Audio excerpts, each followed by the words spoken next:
देखिए, बिहार में सियासी चर्चाओं के बीच बिहार में शहनवाज हुसैन का नाम भी मुख्यमंत्री के लिए सामने आया है।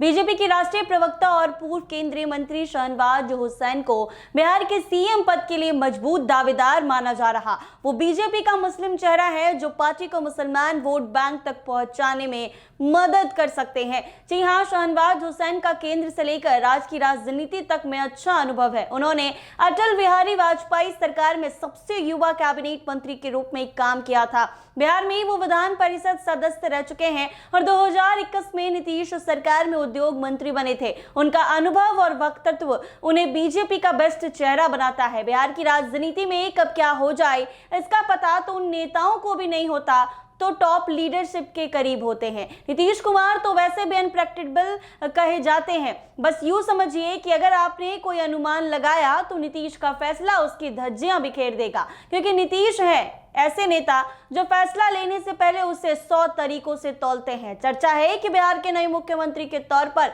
नीतीश कुमार की पसंद सम्राट चौधरी है। कहा जा रहा है कि नीतीश कुमार की राज्यसभा जाने के बाद सम्राट की ताजपोशी भी हो जाएगी, लेकिन अब सियासी गलियारे में सम्राट चौधरी के बदले 2 नए नाम तैरने लग गए हैं। एनडीए के हमारे एक सूत्र ने बताया है कि सम्राट के अलावा भी नीतीश कुमार की पसंद के नेता जदयू में हैं। फिर हमने जो अनुमान लगाया उससे ये साफ हो गया कि अगर दूसरा नाम सही है तो वो नीतीश की पसंद नहीं बल्कि एक बड़ा दांव होगा। बिहार विधानसभा के 2 सबसे सीनियर सदस्य में से एक प्रेम कुमार फिलहाल बिहार के विधानसभा के स्पीकर हैं, जो बीजेपी से गया शहर सीट से 9वीं बार लगातार चुनाव जीत रहे। बिहार विधानसभा पहुंचे एक चौंकाने वाला नाम निर्णय में नीतीश कुमार ने न सिर्फ गृह मंत्रालय छोड़ा बल्कि स्पीकर पद भी बीजेपी को दे दिया। पार्टी ने प्रेम कुमार का नाम आगे कर उन्हें स्पीकर बना दिया। हमारे सूत्रों के अनुसार अब जदयू के कार्यकर्ताओं के अलावा कुछ नेताओं के बीच अंदरखाने चर्चा है कि प्रेम कुमार भी नीतीश की पसंद है।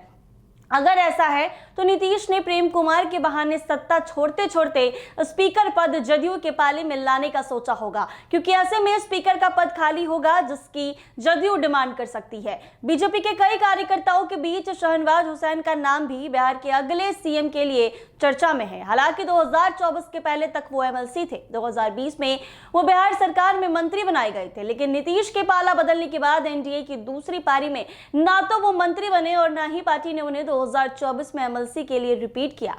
उनकी चर्चा इसीलिए है कि अगर शहनवाज हुसैन को बीजेपी बतौर मुख्यमंत्री प्रोजेक्ट कर देती है तो राज्यसभा चुनाव में शायद एआईएमआईएम 5वें उम्मीदवार के लिए एनडीए को वोट कर दे। वहीं बीजेपी कोटे का स्पीकर पद भी बच जाएगा। एक बात तो तय है कि अभी बिहार के नए मुख्यमंत्री की रेस में रोज नए नाम शामिल हो रहे हैं, लेकिन अभी तक ना तो गृह मंत्री अमित शाह ने अपने पत्ते खोले हैं और ना ही सीएम नीतीश कुमार किसी नाम की चर्चा करते हैं।